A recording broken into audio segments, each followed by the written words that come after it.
Nobody cares how impressive your company is if they don't actually trust you, if you don't have that level of credibility already built.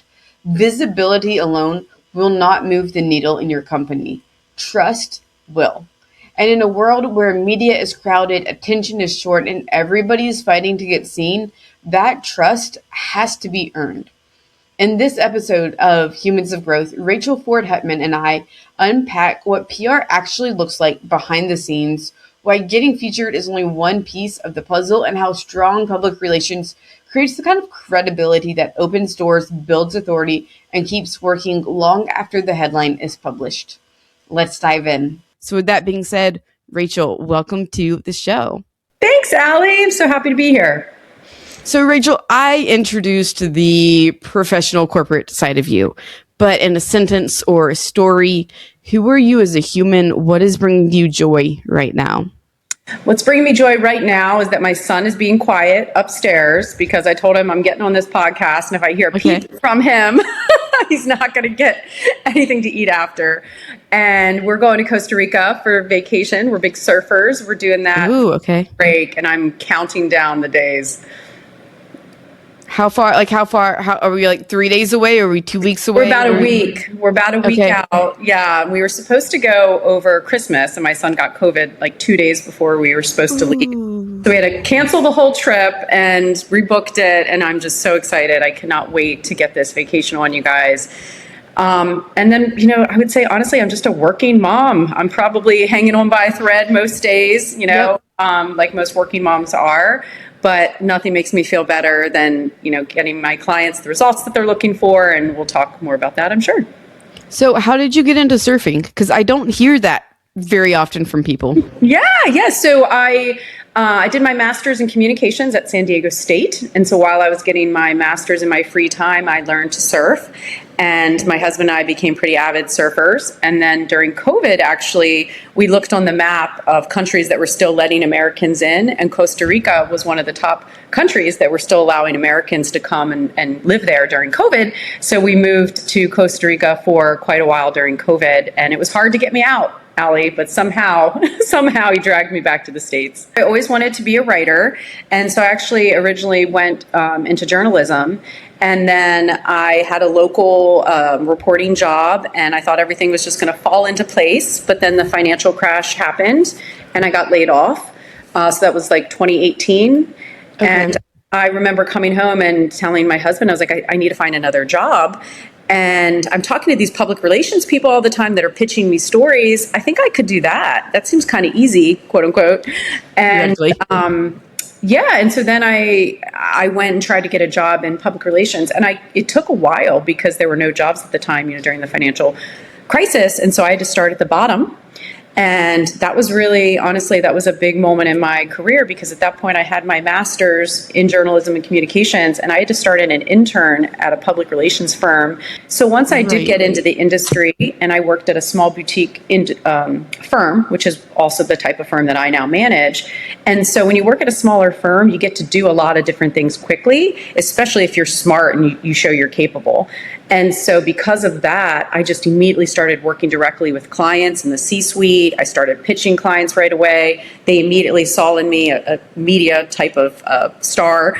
And so they were like, oh my gosh, she's a storyteller. And I actually liked it better than journalism, because I would say with journalism, you write a story and then you don't touch that company again, maybe for a year or two. With public relations, you're really working with a company to tell the story. And so I felt a lot more connected and closer to that story. And I loved it right away. Yeah. And it's interesting because it did put you on the other side of the table, because when you're a journalist, and I have my degree in journalism as well, you're getting pitches all day long. And so for you to kind of flip industries or sidestep into industries and now being the one pitching, you have almost a leg, even though you were starting at the bottom, you had a leg up, honestly, compared to everybody else, because you had been on that other side of the table and you knew exactly what journalists were looking for in pitches, whether it was timely or not. And you knew how to get stories in a way that a lot of PR folks don't, because they don't come from the journalism world. I don't disagree with you, Ali. And it also made me not scared of reporters because there's a lot of fear of reporters, and rightfully so. I think some of them can be tough. Some can be incredibly cynical. And so you do have to respect that, but then also not be scared of it. And so I think because of that, I was able immediately to kind of speak that sort of language that reporters have, and that has impressed my clients and my bosses, honestly, ever since day one. And that's why I've been able to start a whole company out of it. Yeah, and I think the more you can speak the language of your target audience, the better you perform from day one, whether it's PR or any other business, in other industry, any other marketing channel. The more you understand your target audience, which you are your own former target audience. Yes. The words are hard today. It's Friday. The better Friday. It is Friday. I am holding on for the weekend. I have 2 more hours left. The more you understand that target audience, the better everything works, the easier everything gets, because once you understand your target audience, the messaging gets so much easier as well. I agree. And I think a lot of companies don't spend enough time thinking about their target audience. I think sometimes they get so focused on what they're doing as a company, and they forget how they need to communicate to different audiences as well. So that's one of the things I see in my career quite often, is that maybe they get stuck in only speaking to investors, for example, and they forget they need to be speaking to patients or to providers. And so I kind of help them, unravel that and remember that we need to be speaking in different languages to different audiences. I love that, because pivoting a little bit into visibility and more PR, visibility has a lot of different levels and layers to it. Okay. And so you've spent years and years and years helping companies get seen and understood. And you've seen the shifts that have happened from both the journalism side and the PR side. What's changed most about how visibility works today? Well, we obviously need to become our own content developers, and so yes, we need to be reaching out and doing things from an earned perspective, which means free for anyone who doesn't understand the earned terminology.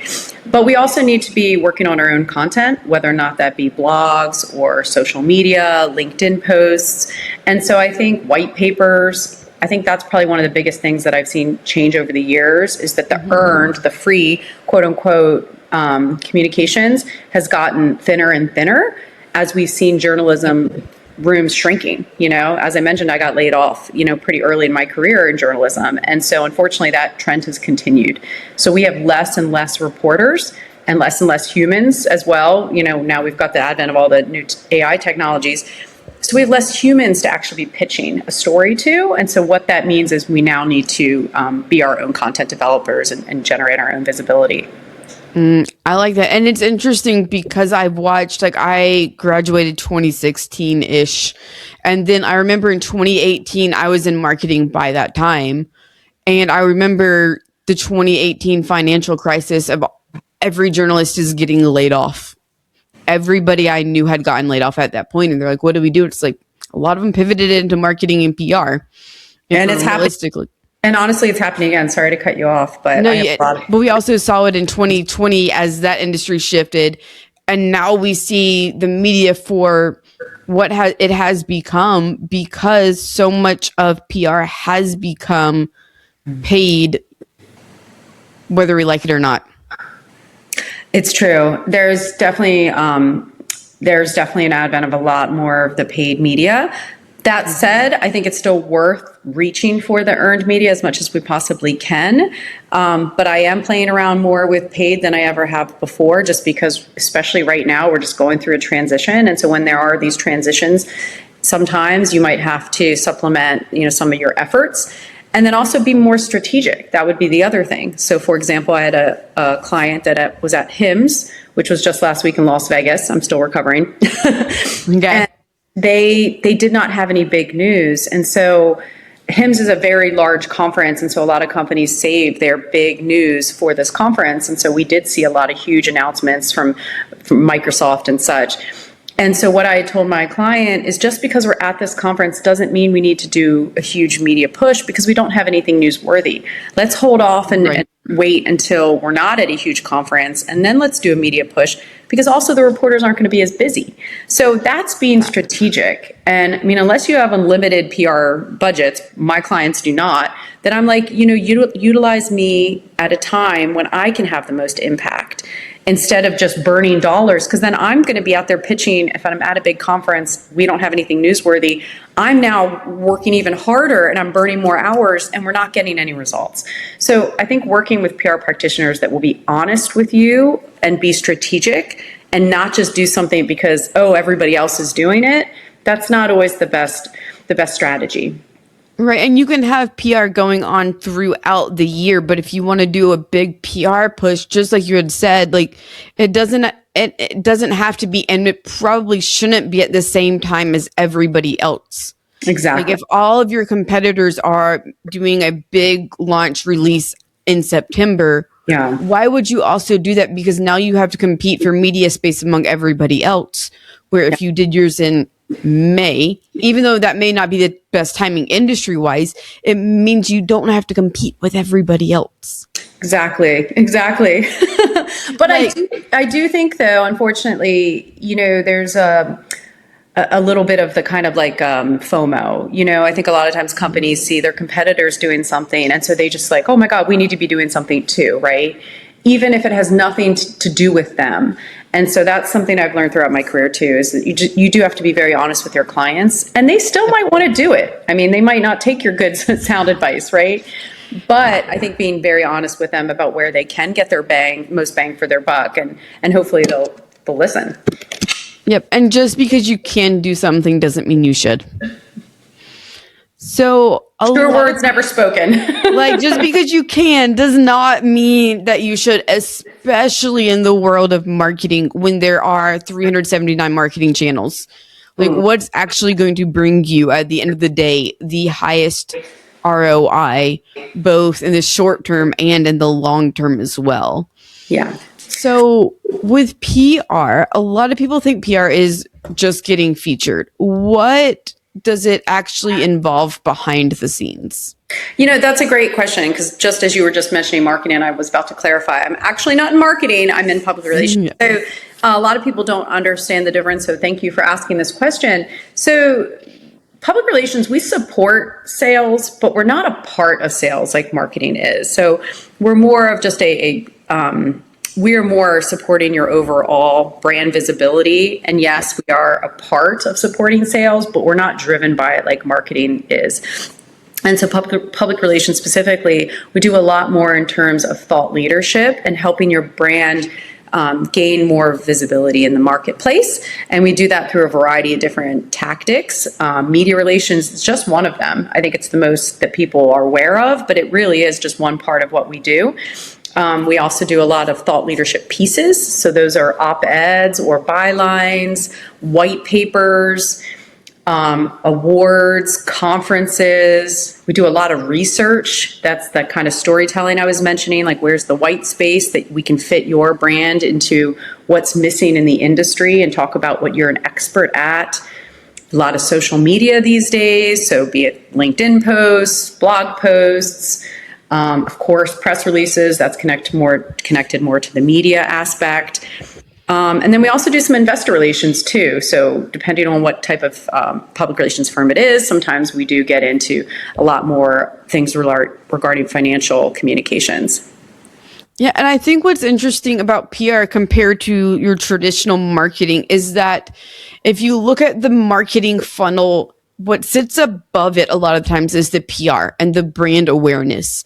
And PR gives you a layer of brand awareness that can be really wide and really deep that traditional marketing can't necessarily give you. Correct. And you can do all the marketing in the world, but if you don't have the authority behind the marketing that says this is who we are and here's our thought leadership, the marketing doesn't get the ROI that it could get.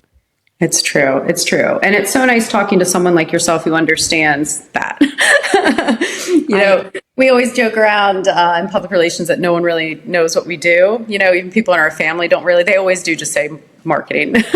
They assume marketing, it all blurs together for them, because to some degree it's like we are still technically marketing a product, but it's in a different angle, avenue, different way, where it's not necessarily, it can be connected to sales. And I've seen where you can get a piece published in an industry publication and then it results in a high ticket client for you, but it's not part of the traditional marketing into sales funnel. Correct. Per se. And ultimately, I mean, that is what's wonderful. Like there was an article we got published for one of my clients recently, and he did immediately email me back and say, J&J reached out to me today, and I know it's because of our article. And so, yes, and that is great, because that is ultimately what we want, but that's not what we're only driven by, right? And so, as you were saying, with the credibility, you want your articles to be read, but by investors sometimes, maybe it's by partners, maybe it is by patients if you're developing a new therapy, new diagnostic. It depends on who you're targeting, but we're not driven by sales in the same way marketing is. Right. And I think PR can be really good for partnerships that happen on a high level.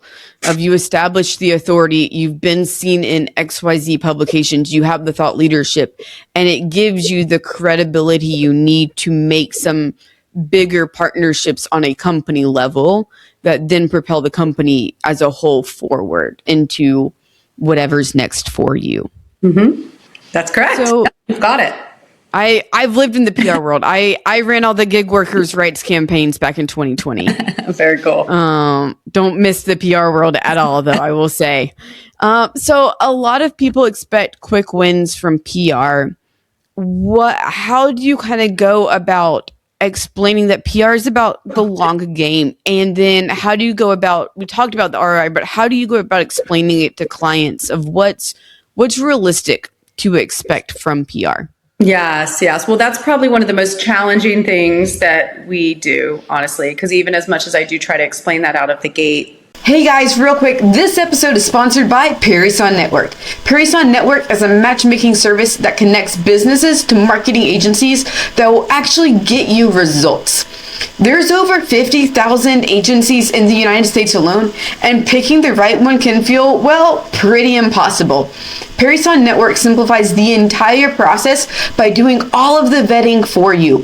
From the initial agency search to interviewing and vetting the top marketing agencies to getting proposals and helping you with the discovery call, Parison Network does it all. This way, you end up partnering with a marketing agency that actually delivers outcomes, not empty promises. If you're ready to stop wasting money on marketing that just doesn't work, visit ParisonNetwork.com and get your free agency search started today. That's ParisonNetwork.com, PERISSON network.com. A lot of times they don't want to hear it. Yep. Right. I actually have a client I recently started working with, and that is one of the things that has been a challenge. They wanted, immediately, and it was like, well, it takes time. And one of the other things too, knowing reporters, is that they're busy. And so, unless a story, sometimes stories take time. Sometimes they are acute, hot, right? You've got an appointment or something that's really happening quickly. But a lot of times it is more the long game. And if we don't have anything that's quote unquote newsworthy, we do need to be patient and build that story. And sometimes too, it's, just something where a reporter crosses my desk and asks for a source. And I'm like, oh, you should speak to this new company. And that's how I'm able to make it happen. And sometimes it's that kind of magic that happens. I'm not even necessarily pushing it. So that there is a give and take there. And it's a lot of relationship building. So I can't pressure reporters. I can gently put things across their desk. But a lot of times when they don't respond, that's the no.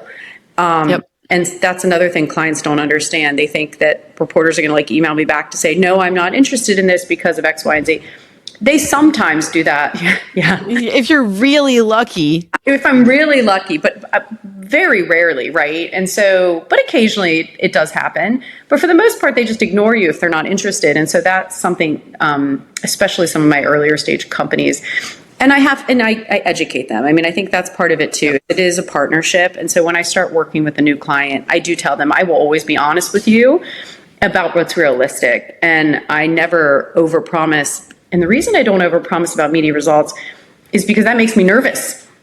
Yeah. And so I'm very honest up front. That stresses me out when they're have these high expectations. Now, as I said, a lot of times they don't always hear me out of the gate when I say this is going to take some time.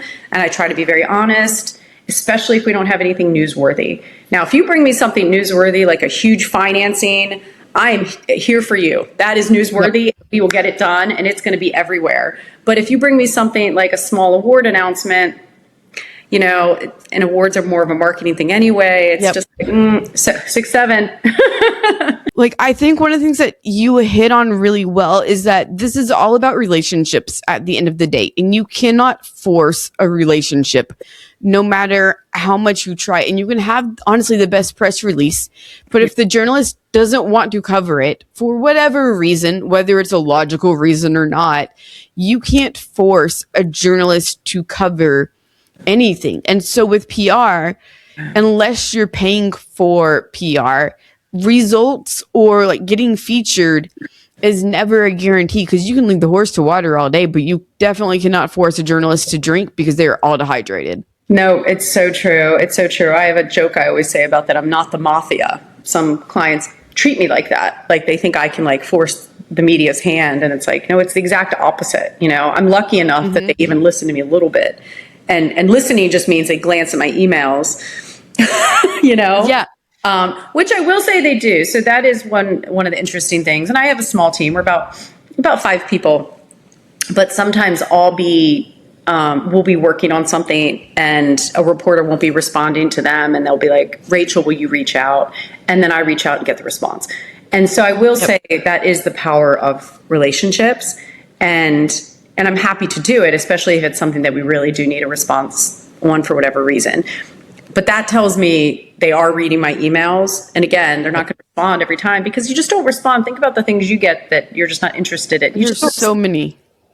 There's just no response. That's the no, right? Like the no is the no response is the no is the no response. And there's only, and yes, you can do a follow-up once or twice, but there's only so many times you can follow up. No. Because you don't want to burn that journalist and them not wanting to cover the client ever again. Absolutely. Or the client and the rest of your clients and basically put you on a block list, because that's not that great either.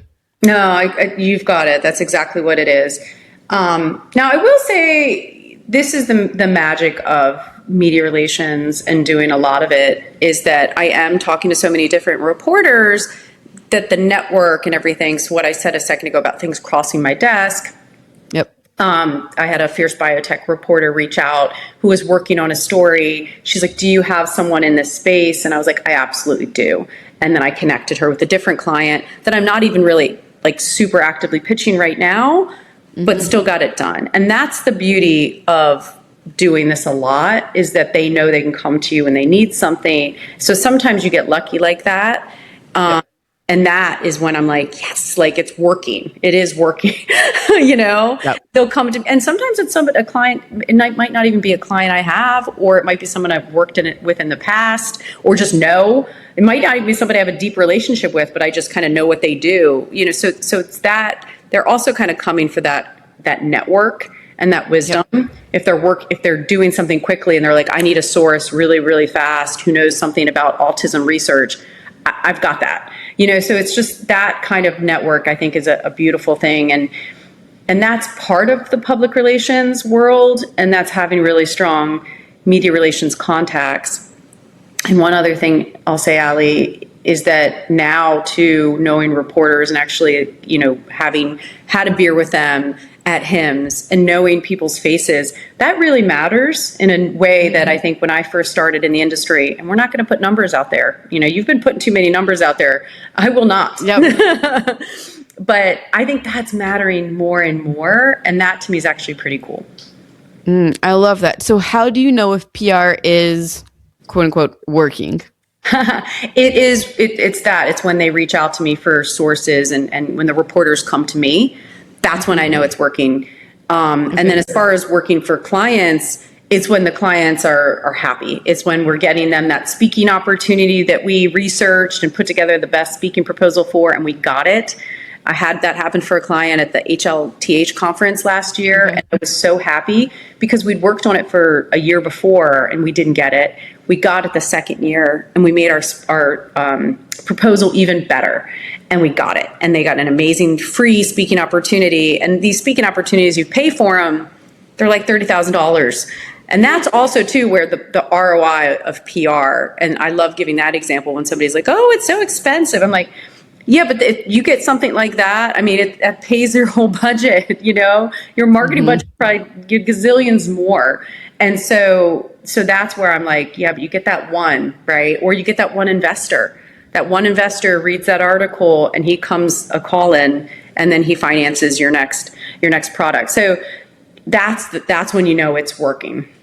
It's the fun, unexpected results of PR. Like, yes, you're going to increase visibility, you're going to get featured, but then it's those moments where, oh, this person called me and I've been wanting to partner with them, but I haven't had a way to get in.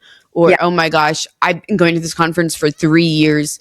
I'm not about to put $30,000 for me to be a speaker at it, but I would love to be a speaker at it. It's the baseline of, this is working because we're getting visibility by the right people. And then it's the little spots of sparkle where it's like, oh my God, this just happened. It's true. And the OMG moments may take a significant amount of time to happen, but at some point, they do seem to manifest. I do believe that. I do believe that. And everything works together. It's not always one thing, It is like there's a small article I just got for a local business article I got for one of my clients today, and I actually haven't even emailed him back because I got on to speak with you. But he was like, "Is this even worth it?" And I can't wait to tell him, yes, it's absolutely worth it. Yes, it's a small business article in your region, but like everything still goes in. All of it feeds in, and and if it's also it's not going to be time consuming. Like it's just to me a no brainer. And we're still going to try. Like, that doesn't mean we give up, but it's just that we're building the story, and it takes small steps. And you've got to surround sound it. Yeah, and a lot of times you have to start with the small media outlets and build that baseline before you get to go up to the mid-sized publications, before you go up to the bigger, the dreams. Absolutely. And the smaller ones too, where we're building the story, they're still going to go get read. Like a lot of times reporters go and read what's been written about you by other reporters first. So if we can get a really strong story in a local business outlet that talks about the technology and makes it understandable to a wider audience, a reporter at Stat might read that and get excited and now want to cover it. So all of it feeds in, I mean, you just have to know that it's kind of all working together. We're building it. Build it and they will come, right? Is that the Field of Dreams? And it's wild that build it and they will come. It doesn't work in traditional marketing, but it works in PR still. It does. Like that's the weird thing of it. It's like, doesn't work in like marketing. If I put social media content, it doesn't guarantee anything through the algorithms. But I know if I do enough PR in the right way and I start small, because I can't go to Forbes. I don't have that sort of authority to go straight into Forbes. But if I start small, build my authority there, level up, and have the resilience and the patience to take the baby steps so that I can eventually run the marathon and be at the PR Olympics, whatever that looks like for you as a business. It's true. And honestly, even if you have, I do have a great relationship with the healthcare reporter at Forbes, but he even ignores me half the time, so it's like, it does take a lot, and you do have to have the right story. And then also it might just need to be that day. He might just have, the reporter might just have time that day to take a look at what I'm selling. It's like 100%. It's sometimes just the luck of the draw. It honestly is. Sometimes I just get lucky. There's one I was working on yesterday, endometriosis. I'm working on a story, and the reporters happen to be working on a story about that. It was luck. It was totally luck. And so some days it's luck, and you know what? We say a prayer to the media gods before we go pitching, the old and the new. And sometimes they shine down on us, and sometimes we drink. And sometimes we drink, and we drink a lot on the weekends when in the PR world. And I love it. That's all I got. So here's my last question before we go into rapid fire. Okay. What is the What is not the best place, but the most exciting PR feature you've gotten, or the best PR results where it's like, oh my God, my client landed this because of PR? Whew, okay. I would say one I was really proud of was I was doing Cure Ventures is one of my clients. It's a biotech fund out of Boston, and they were launching, and they're launching their first fund, and they were kind of nervous. I'm sure they'd be fine with me saying this. And so we did a lot of prep beforehand, before the interviews. And I just knew we were going to get a ton of media because at the time, this was probably 3 years ago, they were launching, there was a huge biotech drought. And so there was just not a lot of positive stories. So they had a really good 350 million fund launch. I'm like, I knew I was going to knock this out of the park, and I couldn't wait to knock it out of the park because it was such a positive story. And working really closely with these guys, 3 co-founders, and they were all just so humble and so successful previously. And so that was such a wonderful moment to be able to work with them and shepherd them kind of through this process to the point where we got so much coverage. All the top tiers covered us. We got an exclusive in Stat. But they afterwards were like just so complimentary, and it really forged us, I think, and I still work with them today because when you go through something like that, it's like you become so close with a company and with founders, and that's been an amazing relationship for me. And now I work with a bunch of their portfolio companies, and they just trust me implicitly. Is that the right word? They trust me a lot. I love it. I'm here for it. So moving on to rapid fire. This is the first thing that comes to mind. It's nothing PR. It's PR. It's marketing. It's journalism. It's growth. It's all the things. I can handle it. Here we go. Okay. Okay. Most overrated marketing channel right now. Marketing channel. Twitter. X. Okay. Most underrated marketing channel right now. LinkedIn. If you had $20K to grow a business today, how would you spend it? PR. What is the one marketing hill and your podcast? I'd invest a lot in your podcast. What is the one marketing growth PR hill that you would die on? I would say conferences. I would say conference submissions. I think getting earned conference submissions are so important and worth every penny on an earned side for free. Okay. If you had to start a non-marketing, non-PR business tomorrow, what would it be? Oh, it'd be surf lessons in Costa Rica. Okay, 5 years from now. Great, I love it. Yeah. And then final question, best marketing or PR campaign that you've ever seen?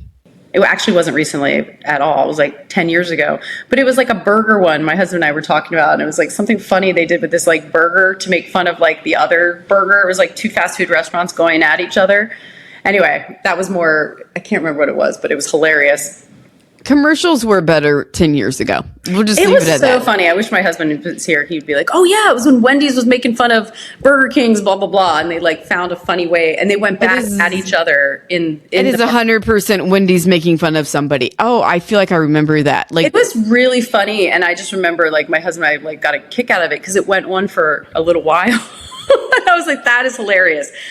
A good commercial, though, I would say, would be Dunkin' Donuts at the Super Bowl. I love the Dunkin' Donuts commercials that they do with Ben Affleck and the 90s people. That was hilarious. Ooh, I love it. Well, thank you so much for coming on the show today. You're so welcome. I'm sorry I didn't do better at rapid fire. You're good. So if people would like to connect with you further, what is the best way for them to find you? They can find me on LinkedIn. Rachel Ford-Hutman is probably the easiest way. Awesome. For everyone tuning in today, thank you so much for joining, and we'll catch you on the next episode of Humans of Growth. Thank you, Allie.